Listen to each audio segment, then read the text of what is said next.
Hey, everybody, you with Anthony Brogdon at Strong Inspirations, where we give it to you straight, no chaser.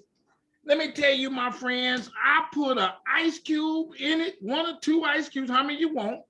I put a little lime, a little lemon, a little olive, a little orange, whatever it takes to intoxicate your mind on Black history. I'm just a guy, I'm my guests, like my man today, they the ones that really put it on you. I just find them, mix it up, offer it to you, and let you drink from the nectar of Black history at its finest. You can't get no better than the kind of people that come on this channel. Now they talk all over the country, all over the world. There's no question. But I'm assimilating them right here so that you can watch it at any time. And check it out. Maybe you know, maybe you don't. There's a cursor at the bottom of the video if you want to move forward. I had one lady say, hey, I was watching it, but you were up there too long. I said, well, I got my 5 minutes. Let me get my 5 minutes in. I said, and you can move the cursor. Because I'm going to tell you these good stuff. Like, did you know that there were slaves who their mate was not enslaved and they lived in the same house? That's what happened to Harriet Tubman. Check it out. Did you know that there were Black folks in America before 1619? Check it out. I got videos on the channel that talk about that. Do you know that the last slave ship got to America in 1860 because they had abolished the importation of slaves in 1808?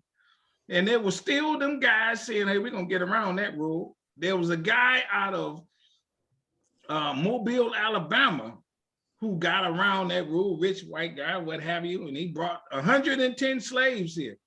I got a video of one of the descendants of one of the guys that was on that ship. Watch that video. The Underground Railroad went south too.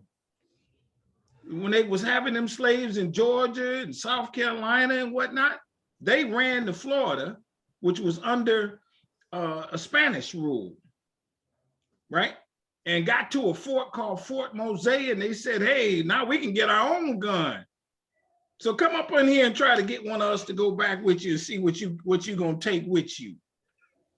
They wasn't playing, man. This thing went serious. Black history has got a lot of dynamics. Did you see the video I got on the channel that the lady says her great-great-grandfather was enslaved, got his freedom, heard about, let me go back to Africa, so he got on the boat, got to Liberia and raised his family in Liberia and then ended up in Sierra Leone. Watch that video. Oh man, I got you covered. How about this? Did you know that there were slaves who owned businesses? I talk about that. We jam in here and come to my festival too. I got my own Black History Festival in the town where this man is my guest today. We're gonna rock that city for 2-3 days. I want 1,000 of y'all to come with me, and we're gonna meet in the area called Quindaro. Very historic. I want to see it firsthand for myself. I want to step on the ground where them slaves escaped from Missouri and ended up. I want to hear the voices. I want you to come with me. Check all that out. It's called Freedom Quindaro. It's May 27th through the 29th. And it's going to be well organized too, my friends. We're going to have people to greet you. We're going to tell you exactly where to go, how to get there, and everything else. We partying in a barn on Friday night with a fish fry, and we honoring some of them people out of that area. And then Saturday, we're going to take tours. The tour's going to be good. You're going to learn something. And then we're going to have a picnic, and I'm asking the people, I'm getting them to do the cooking. It ain't going to be catered. We're cooking it on site so you can get a burnt hot dog that's hot. I eat mine burnt at the picnic place. I don't want to see no yellow or red or whatever. want to see a black hamburger hot dog. We're cooking it on site. Check me out. Y'all might know that I'm a filmmaker. I'm this serious about my game. This took me 2 years. And then when I got it out, I was so pleased. I had a showing here in my hometown, Detroit.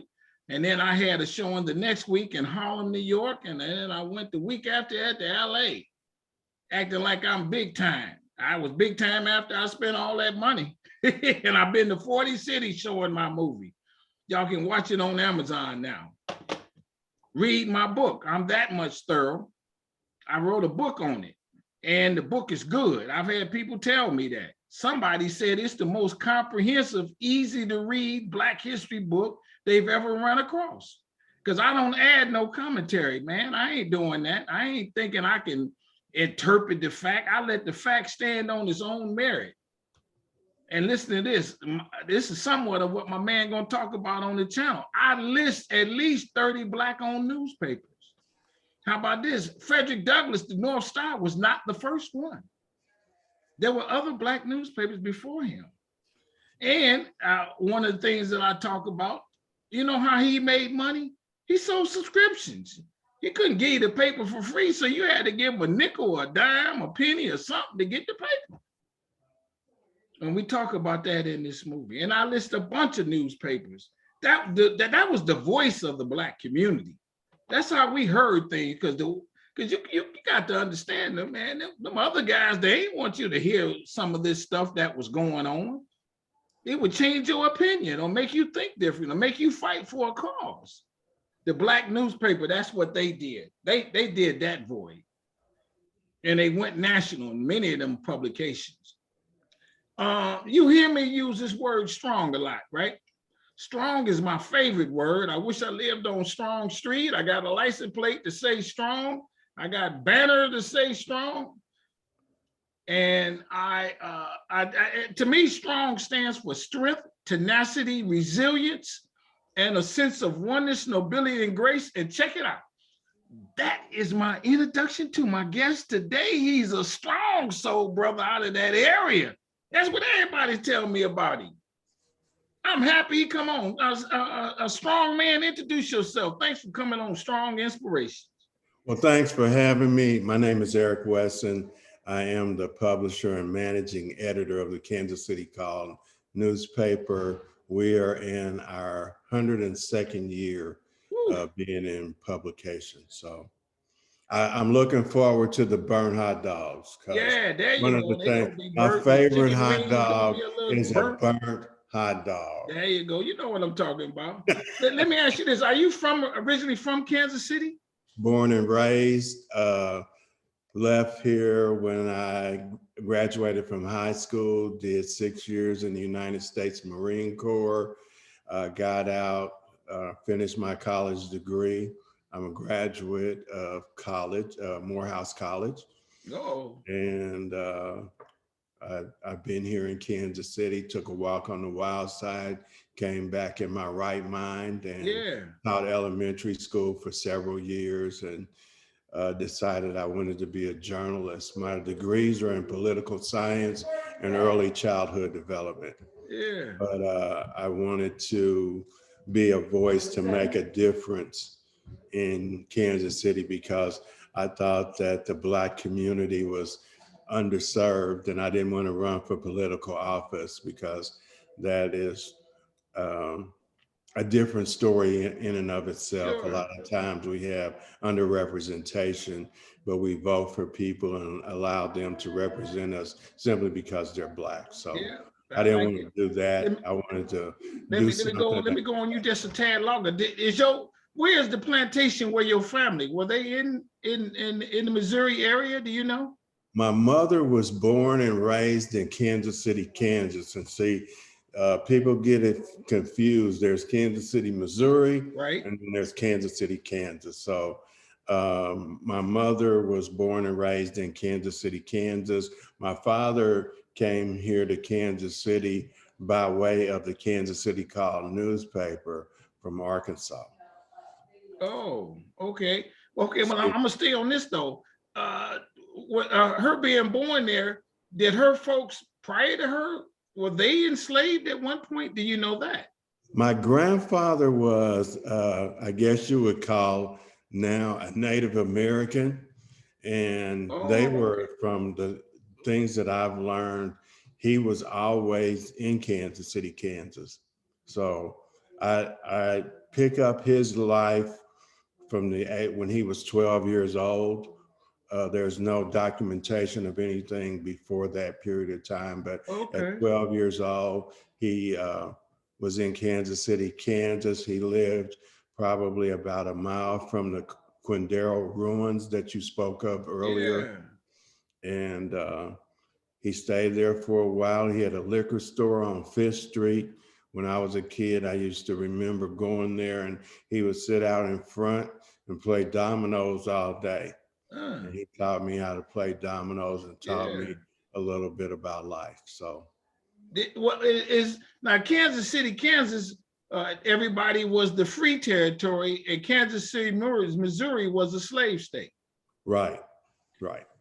I gotta ask this: why do you think they both had the name Kansas City? You know what? That is, I have absolutely no idea. I have absolutely no idea. Has there ever been an effort to rename one of them? Not to my knowledge, no. Really? Because one is considered in the state of Missouri, the other one Right. is in the state of Kansas. But they're really, one is right across the bridge. So I guess one of the reasons why it never was a desire of anybody to change that is because they're so close together. Okay. Let me But ask you this but for then. people that live in Kansas City, Missouri versus Kansas City, Kansas, it's offensive to kind of say we're all the same. Okay, then that goes to my next question. Do the people, and I don't know how you're gonna answer this, do the people in Kansas City, Missouri think different, and I know they do, of the people in Kansas City, Kansas, Black people Yes, in general? yes. And the people in Kansas City, Kansas think different of the people in Kansas City, Missouri. It's like day and night. Is there something to go back to trace that to the people in Kansas City, Kansas were free and the others weren't? And there's something in that dynamic? No, because, free is a state of mind. And I still think today, to a great degree, we're still not free. We're Okay, still economic slaves. We're still political slaves. okay. So it's just a difference in how you view what freedom is. We don't own 10% of the wealth in this country. Yeah. We're consumers both in Missouri, Kansas, Illinois, wherever you go. We're still not free. Okay. What made, and this is my interpretation at this point, Missouri developed more than Kansas, Missouri, Kansas City, than Kansas City. It seems like a lot is more developed over on the Missouri side. It depends on what do you mean. You have to give me an example. Like downtown and the baseball team, the football team, all of the bars, not all of them, but the bars, the restaurant, the nightlife, were all Missouri stuff.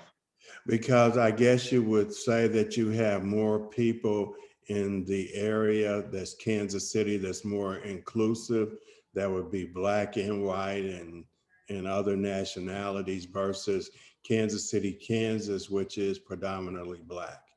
So the whites that Okay. live in Kansas are like in Overland Park, Kansas, or southern parts of Kansas, or the northern parts of Kansas, versus in Kansas City, we're all congested in the areas, but is multicultural. Oh, But if you get into the Black community in Kansas City, there's a lot that needs to be developed. Even though downtown Kansas City is considered the urban core, when you get into the housing areas and you get into real development, it's not a lot of development in the Black community. oh, I see. I see. Now is during the civil rights stuff, did the issues more so happen on the Kansas side per se? They were more on the Missouri side. equal access to hotels, voting, living in certain parts of the area, because it was probably in the late 50s, early 60s that Blacks could live past 23rd Street in Kansas City. Then it Kansas City, became Missouri.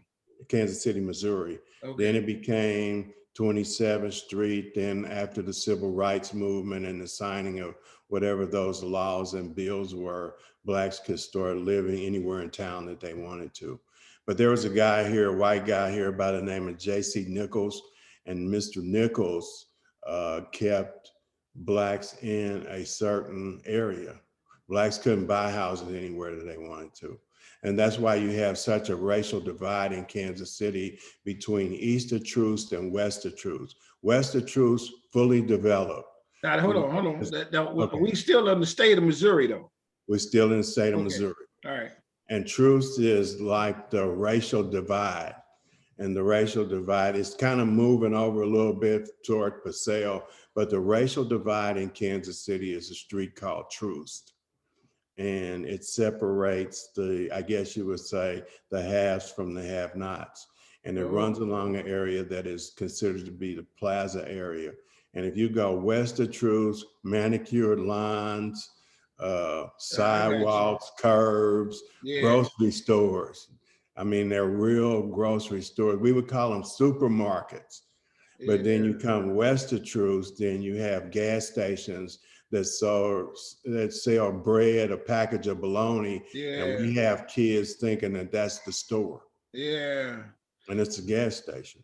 So now they do most people, if they live in that area, like even for yourself, would you live in Kansas City, Kansas?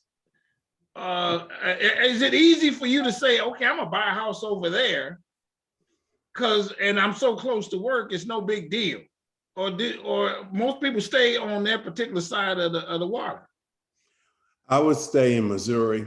I wouldn't move over in Kansas. Okay. To me, Kansas is to me, and this is just me and my perspective, it's still economically depressed. It's still political. I got you. They got their first Black mayor over there this past election. And the largest voting bloc in Kansas City, Kansas is Black. So I always wonder why they didn't wake up and turn the light on and see that they have a lot of things that they could control over there that they don't. They don't, you know what their grocery stores are over there? The Dollar Generals. Oh. And they had to make a city ordinance to prevent so many Dollar Generals in the area, because grocery stores or supermarkets where you get fresh fruits and vegetables and fresh meat and milk and produce items wouldn't move into the area because they were competing against dollar stores. So they had to pass a city ordinance after probably about 15 years to ban the number of Dollar General stores and Family Dollar stores so that they could get grocery stores in the area. Oh man, okay, I got you. I see the dynamic. Now, as I had said earlier and alluded, the Black newspaper was the voice that got the word out. What is the founding? Who founded? What's the early days of your newspaper? Our paper was founded by Chester Franklin. The highlight and the biggest point and the most profound part of history for the Call newspaper is, number one, we followed Negro Leagues baseball teams around because they were founded right down the street from the newspaper.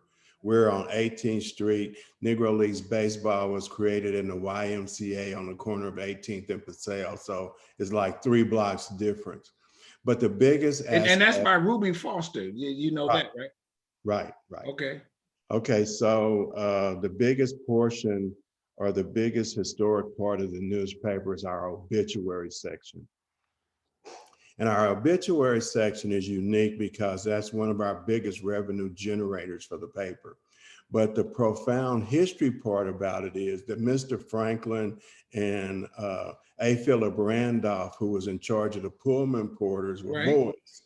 So they worked out an agreement so that Mr. Franklin would put the Call newspaper on the train.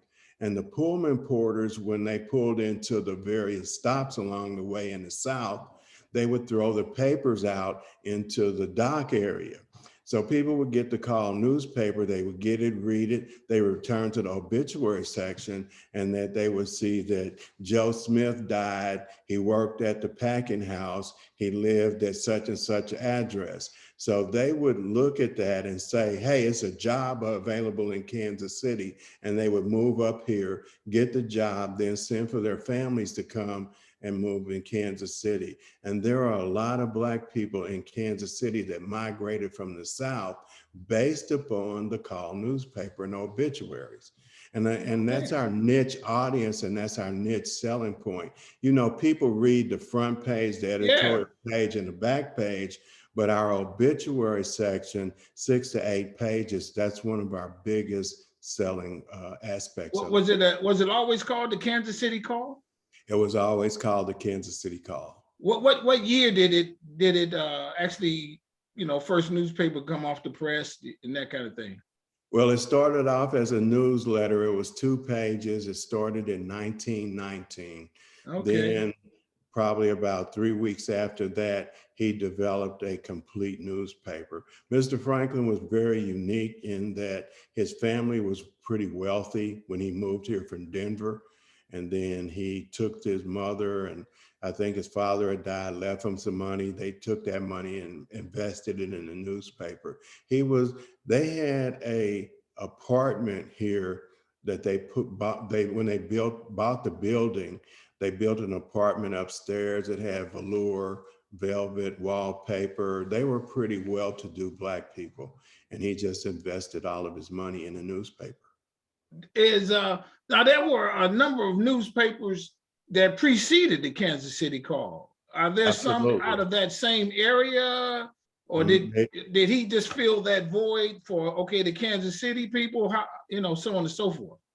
At one point in time, there were 17 papers here in Black newspapers in Kansas City.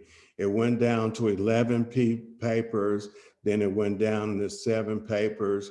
We are the longest and the only one surviving out of all of those newspapers all of these years. And they were like right down the street from us. Let me get this straight. Now, but the paper is based on the Missouri side. Yes, and we do Kansas news as well. We did have a Kansas office until a couple of years ago. Okay. We finally closed it because it just wasn't cost effective. Yeah. But yeah, we cover both sides, but we still have a readership base in Kansas. We still have a Kansas section of the newspaper that we do as well. So we maintain our roots over in Kansas. Do they have a separate paper in Kansas? No, they use ours. Okay. When he started out, there were other newspapers that were big, and maybe you can correct me on this. Probably one of the biggest was the Pittsburgh Courier. Yes. Yes. They started before you all. Where do you all start in the newspaper timeline, Black newspaper timeline, would you say? We are the 3rd continuously Black-owned newspaper, to my knowledge. Okay. We're the 3rd because some of them might have a majority Black ownership, but they have white investors in them. Yeah, sure. People like that. We're like we're one of 3 that are continuously Black-owned and operated. Well, do you know the other 2? I think the Courier. Yeah. And I at one point in time, I want to say it's the Amsterdam newspaper. In New York. I think they're continuously Black-owned too. Don't quote me on that, but I think they're the other continuous. Do you have an idea of how much it costs to subscribe to the newspaper or to buy the newspaper back in the early days? Each issue of the newspaper started out as a nickel. The subscription was $4 a year. When he first started out, but he didn't mail it. They used to just hand deliver it because, the area was so small. But then as things progressed along, it became more. He utilized the mail system because before they, took them down to the train stations and dumped them, we were the leading Southwest area newspaper, but it was just based upon distribution at the train stops. And then we had people down there that sold the paper. They buy them from us for 3 cents and then sell them for a nickel. And so y'all had maybe national distribution because of the trains? Yes. And we were the only newspaper that did that. We were the only ones that do that. And again, it's because A. Philip Randolph and Mr. Franklin had a relationship when he was in Denver before he even moved to Kansas City. But then the Pittsburgh Courier went up north and so on and so forth too. But they didn't get that distribution, is my understanding, until after the call had already started. Really? Okay, I love it. Yeah. And then the Defender plays a role in this too. Yeah, but the Defender is in Black owned now. And I think but before that, before that, back in the day, they probably did. And I believe now they're just online. I don't think they print a hard copy newspaper anymore. Oh, really? Okay. So now when we talk about the newspapers, you alluded to the obituary being a big part of it. Did white people subscribe to the paper? Yes, but back in the day, white mainstream newspaper wouldn't print Black obituaries. So it was up to Black newspapers to do that. And Mr. Franklin just found a niche in which he could generate revenue off of the obituaries, because what happened in those cases was that the funeral homes would pay the newspaper to print the obituaries, and then it helped, of course, in the revenue of selling the papers to have the obituary section in the paper. And that's pretty much what has kept us afloat.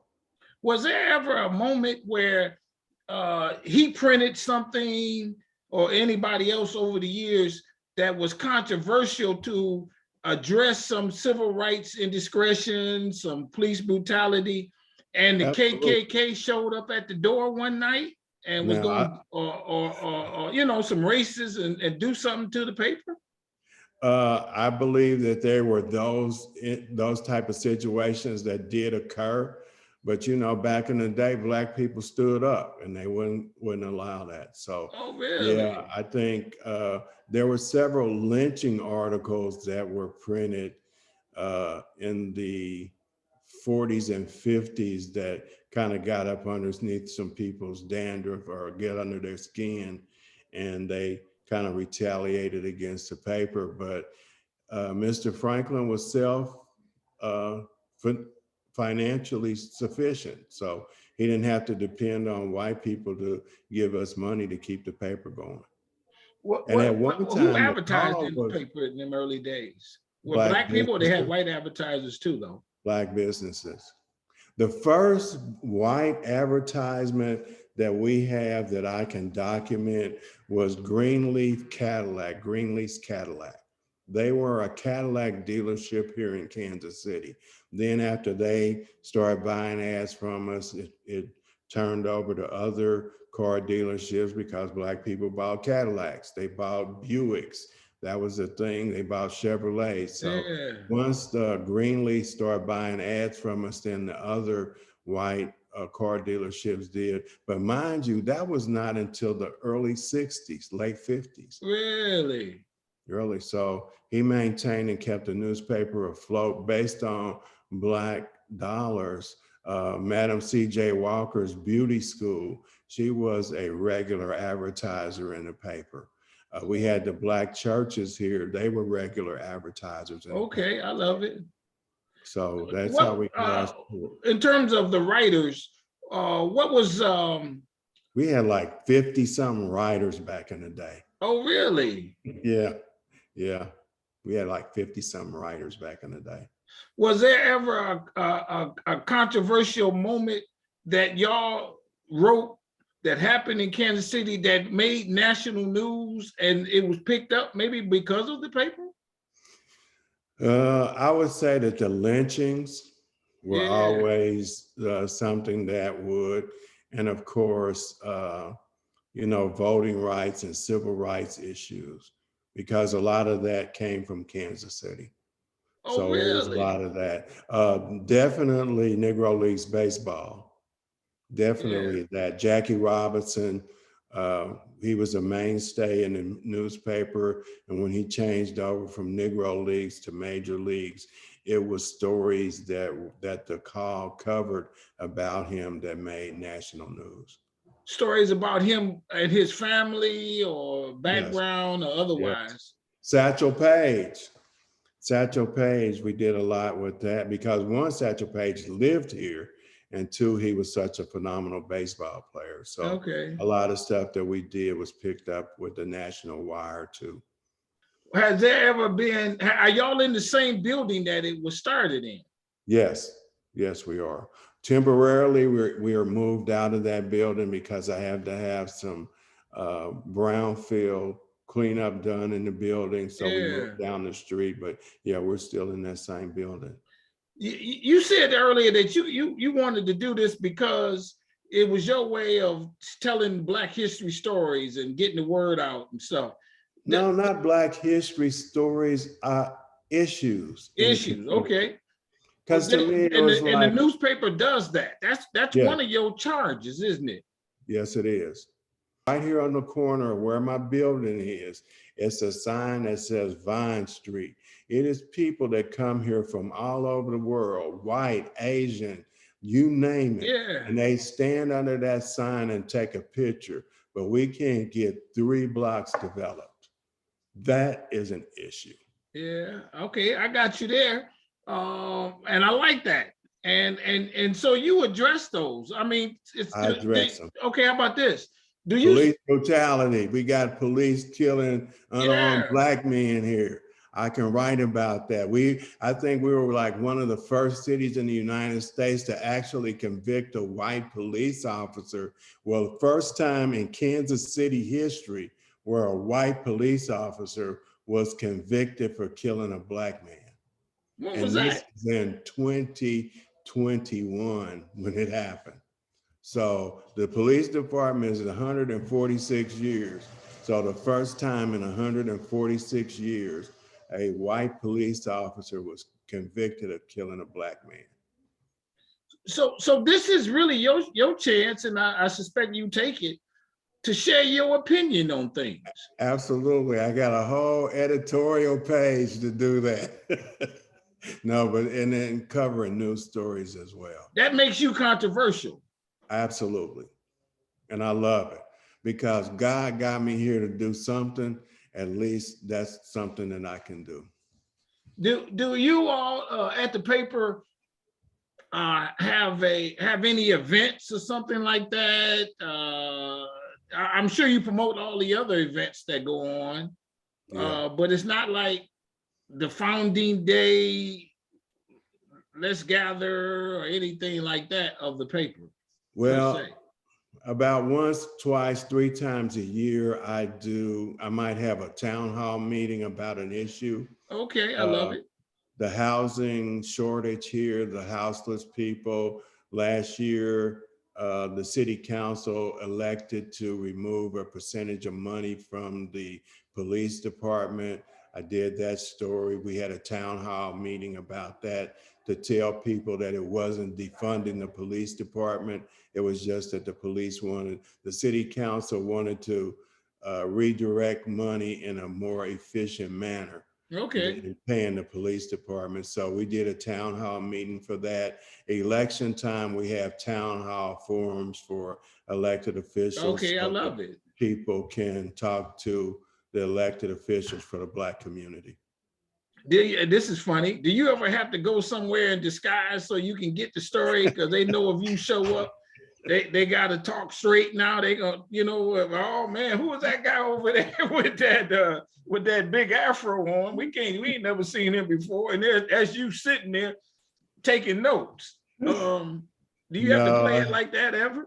No, they know when I'm coming in, they better be shooting straight. That's what I was Because wondering. is, you know, I'm blessed and fortunate enough to have been in this business long enough where elected officials, they don't have to like me, but they respect me to the manner that they will come clean if they see me sitting in the audience. Because they know I'm going to ask the tough questions. I'm not going for the okey doke. Or if they're going to say something, they might read about it again. It might not be tomorrow, but they're going to read about it, Yeah, that's because what I I wanted. believe You they got, should be yeah, held it's like, accountable. yeah. You should be held accountable. You come in our community, you feed us this pack of lies, you get our vote. We don't see you again until 4 years later when it's Yeah, time to get reelected. And I don't go for that. yeah. Um, it's a beautiful thing. Would you consider yourself an activist? I consider myself a community servant. I don't consider myself an activist, because a lot of times activists have a bad name, a bad reputation, and a lot of times activists will sell out to the highest bidder.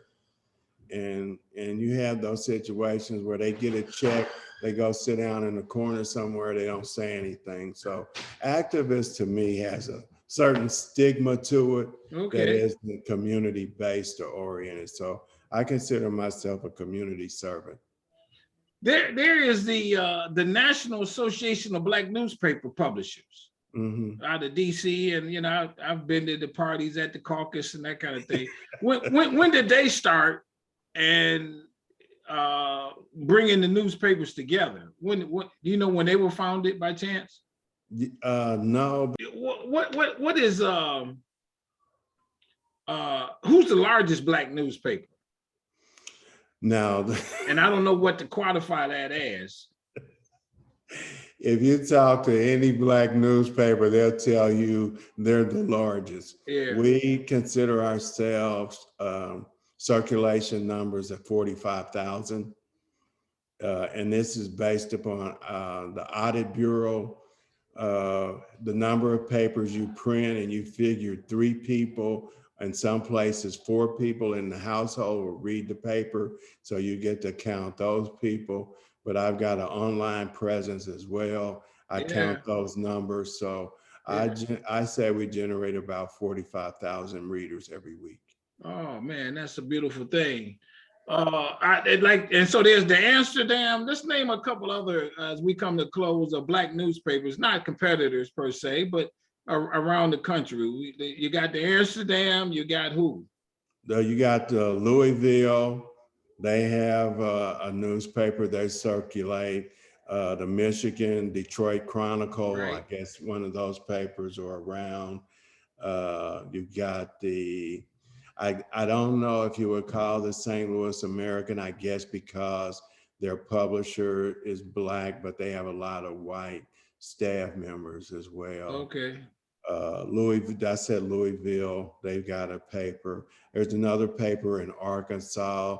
In LA, there's a Black-owned newspaper. Yeah. There's one down in Atlanta, but I think there's 2 or 3 of them in Atlanta, I think. Yeah, but I think the Atlanta Daily World and Daily World, yeah. And I can't think of the other. I lived in Atlanta. That's how I kind of knew that one. Yeah. And so there's the one in New Orleans. Isn't that a Black newspaper? The Tribune? The Tribune down in New Orleans. Yeah. But I think there's 25 of us left nationally. Okay. And so. Is there a historical marker in front of your building? Is that something that should be there after 100-some years? There's a picture of, we got a plaque with Wilkins. He was a publisher, he was the editor of the Call newspaper for a number of years. He went out and joined the NAACP. He founded their crisis newspaper. Roy Wilkins, yes. Yep. Yeah, him. And one of the interesting things about his relationship to the newspaper, when he left, one of the big stories that kind of came up later was Emmett Till. Okay. And when he was at the newspaper, that was, our connection to Emmett Till. Because Emmett Till happened where? In Mississippi. yeah. So, but what was the connection with the paper? Y'all just went down and reported it, or? Because of his connection with the NAACP, I because got you. he was one of the people at that time that was with the crisis and NAACP, and he kind of led a lot of the demonstrations and went through the court proceedings with Emmett Till's mother I and got that you. whole trial down there. And then he would feed us information to make sure we got it on the front page of the newspaper. And Alvin Sykes, one of the people that used to live here that recently died, that was responsible for getting the Emmett Till bill passed, was from Kansas City, and him and Wilkins kind of worked together to a degree in helping to get that bill passed. Let me ask you this. And you hope you find this funny, because I'm saying it before a debate. Are you a good writer? It depends on who you ask. Yeah, I mean, you know sentence structure real well, and verbs and all that other. Verb and subject agreement, Yeah. sometimes, but yeah, I'm pretty good. Yeah. But it's different in writing for Black newspaper to Black people than it is mainstream newspapers, because in the Black media, there's a guide, and sometimes people are saying that we're dumbing it down, but we have to print our paper whereas everybody is reading on a 6th grade level. Okay. Versus if I was doing the Wall Street Journal, and I would have to do it to where my readership has bachelor's degrees. Okay. So there's a difference. And I like the, 6th grade, because you can break things down in the plain language and not have to be in a situation where you're using a lot of words that people got to look up in a dictionary to find out what's meaning. It's not like as a writer, you can write it in slang or something like that. Now, I have used some slang words in my editorials. Really? Okay, I love it. Yes. Do you pick the titles for the articles? I pick the titles and I write all the editorials. And one of the good things about it is that one of the things that I'm charged with is making sure that I reach and get the next generation of readers. Miss Bluford, she was one of the managing editors and probably one of the most famous editors that the newspapers ever had. Who was that? Lucille Bluford. Okay. She, civil rights, she sued the University of Missouri because they wouldn't let her in the journalism program. But my charge is, and all of her readers are her supporters back then were in their 80s and 90s. Well, they're dying now. So I'm charged with finding avenues and ways to connect to the next generation so that the paper lasts, because I don't believe that all newspapers are doomed for failure. I believe we have a niche audience. I believe the problem is connecting to that audience. Okay. Where millennials, they have to, I have an app so that we can connect with millennials on the app. So that's the biggest problem that I have, is finding that platform in which I can get them to read it. And then I guess, as we talked about the dumb it down, the 6th grade, the articles can't be that long. You know what I mean? Right. Can't have the whole, the Wall Street Journal, that's a whole section, man. I ain't reading all that. But our readers want the details. I've had like younger writers in here before, and they write, we call them blurbs in the newspaper. Because only like 4 paragraphs. Well, to me, that's a teaser. Okay, now what's the real story? Okay. So you do have to go into detail with the story. It doesn't have to be long drawn out from when you started, but you got to kind of bring them up to date, because if it's the first time they've ever heard about it, you have to kind of give them the history of how do we get here to where we are today. I got you. And that's one of the things that you have to do with Black media that you probably don't have to do in mainstream. I got you. Is there a question that I have not asked you off? What's the website for the paper? How do people get it? Will you send it throughout the country, nationally, that kind of thing? We send the paper all over the world. We have, people that are incarcerated that want the paper. We send it to prisons. We have people that are in the military that grew up in Kansas City that still want to keep abreast of what's going on. They might be in a ship over in Japan Yeah. or someplace, Okinawa or someplace like that, or the Philippines. We send them papers as well. Our website is www.kccallnews.net. Is there a moment that you were most proud of yourself? Something that you did, something that you wrote and said, whoa, if I don't write another one, maybe I wrote that one. I would say my most, I don't want to use the term proud, but I want to say my most profound moment was recently Kevin Strickland. Kevin Strickland was a guy that had been locked up for 43 years for a crime that he didn't commit. And I was one of the people that wrote the story. I went and testified at his trial, and he is now released from prison after 43 years. And he was the longest serving innocent person in history in the country, serving 43 years. And so he's out now. And I guess that Precious Doe, that you probably might remember that story. That was a little girl they found that was decapitated. They found her head in one place, found her body someplace else. The parents eventually were convicted and serving life sentences. I did that story as well. But when you said you did it, somebody that you heard the news on the speaker on the scam and said, okay, this happened.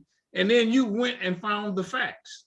Yes, yes, yes. You did what the police didn't do, or in conjunction with, maybe? A little bit of both. Probably Kevin Strickland's case, I took a little bit deeper because I knew all of the people that were involved in the case and even the victims, because Kevin was charged in a triple murder. Two of the people that were in the murder, I went to high school with, in junior high school and elementary. So it was a heartbreaking story, but I knew. Hold on, let me stop you there. Two of the people that were killed, or that they. Yes. Oh, there was man, three. okay. There was three people that were executed in that situation, and two of the three people, like I said, I went to elementary school with. Really? I went to high school, junior high school. I could stand on my front porch and look over and see in their backyard. Okay. That's how close we were. We all went to school together, rode the bus home together, walked. We ate lunch together. We were all really cool. So Kevin's case, in getting down to things that the police didn't know about or didn't investigate. I got you. They didn't know, they didn't investigate. I think that's probably, if I had to retire tomorrow, that would be the story I would remember most out of any story I've done in 20 years. I'm gonna conclude with this. You a good guy for doing this. At the end of the day, and the people, when they know you, they said, hey man, maybe my man, I wish he wouldn't have told what he told, but he's a good guy for doing this. Yeah. That's what we're gonna close on right there. Well, he's strong and good, everybody, for doing this. Because I mean, that's a beautiful thing. I'm so happy you came on the channel, my brother. Well, thank you, man. Man, this is beautiful. And this is what I'm trying to do. I find these people who are good folk, who could do other things that maybe make more money, granted, right?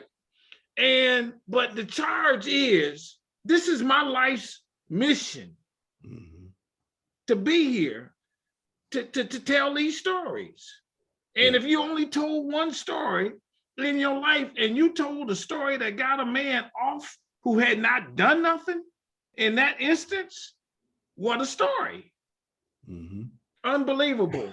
Everybody hit the subscribe button. Strong Inspirations, man. I'm telling y'all, hit the like button. If you don't like this video, I'm gonna keep giving them to you, but it don't hurt nothing to like it. That's right. Hit the notifications bell when the videos come up. Tell somebody about Strong Inspirations. I am not playing with you, my friends. I am not playing. And now what's happening is the people now, they watch the videos, they vet me a little bit, and now they're saying, I want to come on. This thing, the train has left the station. There's no question about it. And I'm coming to his town, and we're going to rock it. I need 1,000 of y'all to join me. I can't take no more than that because I got to manage it well. We're going to party in that park called Quindaro. And we're going over to Missouri side. We're gonna make it over there. We got to see that too. And so everybody go to the website businessintheblack.net. I'm placing some ads in my man's paper because I'm throwing some money towards him. Hey, come on now, got to do that. Everybody subscribe to the paper, go to the website, so on and so on, support the efforts. And I say to you, my brother, and I say this with all sincerity, I really do mean it. I want you to stay strong, stay safe, stay on your grind, keep doing what you're doing. Keep doing it, because you're there now, you got all these years and you an expert.